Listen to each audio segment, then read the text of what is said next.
पुरी जिला कांग्रेस कमिटी सांगठनिक समीक्षा बैठक अनुष्ठित हो जाइछि।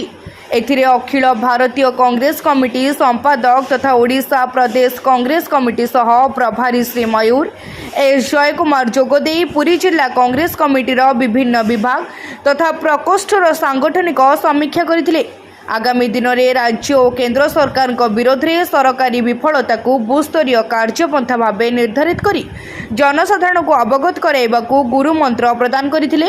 कार्यक्रम रे अन्यमानक मध्य पूर्वतन पीसीसी सभापति प्रशांत हरिचंदन उपस्थित थिबा बेले पुरी जिला कांग्रेस कमिटी सभापति ई राजेश कुमार मिश्र कार्यक्रम रे सभापतित्व करथिले।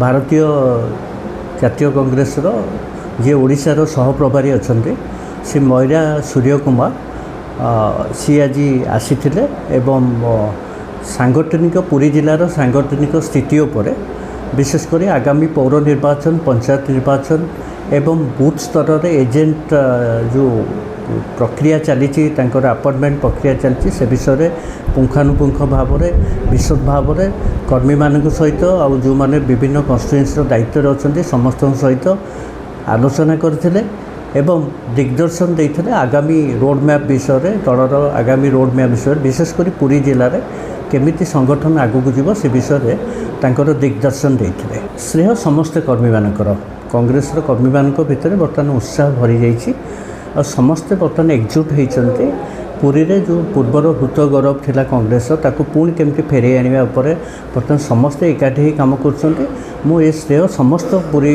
जिलार समस्त कर्मी मान देवी। ब्यूरो रिपोर्ट तीर्थक्षेत्र लाइव।